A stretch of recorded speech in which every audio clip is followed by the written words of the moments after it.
அன்புள்ள நண்பர்களுக்கு வணக்கம். நான் உங்கள் சோழநாட்டான். இந்த நூறுகால் மண்டபத்தில் சென்டரில் வந்து பார்த்திங்கன்னா ஒரு பீடம் இருக்குது. இந்த பீடம் வந்து எதன் மேலே அமைஞ்சிருக்கு அப்படின்னு பார்த்திங்கன்னா, இது ஒரு ஆமை. பார்த்திங்களா, இது வந்து ஒரு ஆமை. இந்த ஆமை வந்து பார்த்திங்கன்னா அதோட கை விரலை வந்து வெளியே நீட்டி வச்சுருக்காங்க ரெண்டு பக்கமும். இதே மாதிரி தான் எல்லாமே இருக்குது. இப்போ இந்த சுற்றி வந்து காட்டுறேன். இந்த சுற்றி இருக்கிறதுல வந்து பார்த்திங்க அப்படின்னு சொன்னாலும் இந்த குட்டி குட்டி தூண் மாதிரி இருக்குது பார்த்திங்களா, இந்த தூணெல்லாம் வந்து பார்த்திங்கன்னா அந்த இடத்துல இருந்து சுற்றுது.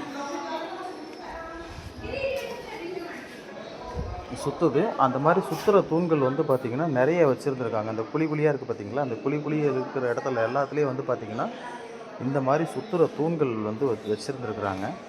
இந்த சுற்றுற தூணை வந்து நான் உங்களுக்கு காட்டுறேன். அப்புறமா இந்த மாதிரி வச்சு இது பண்ணியிருக்காங்க. ஆனால் அதை நிறைய இதை வந்து உடச்சி எடுத்துட்டாங்க. தேவையில்லாத வேலைகள்லாம் நம்ம ஆட்கள் நிறைய பண்ணுவானுங்க.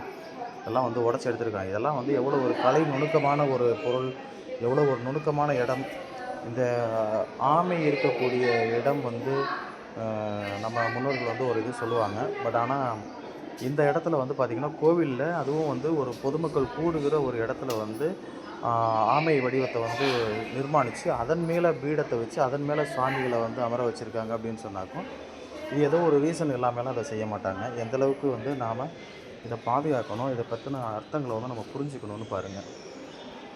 நிறைய சிலைகள் இருக்குது பாருங்கள், எங்கிட்ட திரும்பினாலும் சிலைகள் தான். ஆனால் என்ன, கொஞ்சம் முன்னாடியே இந்த அறிவெல்லாம் இருந்திருந்ததுன்னா நிறைய சிற்பங்கள் உடையாமல் இருந்திருக்கும். ஏன்னா நிறைய சிற்பங்கள் வந்து பார்த்திங்கன்னா கை உடஞ்சி, கால் உடஞ்சி, முகம்லாம் உடஞ்சி வச்சுருக்கீங்க.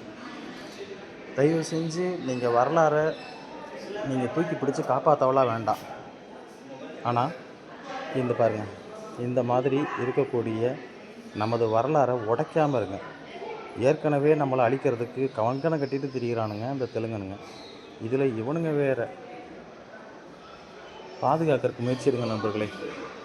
அதுவே நமக்கு நாமளே செஞ்சுக்கிற ஒரு பெரிய உபகாரமாக இருக்கும். நன்றி.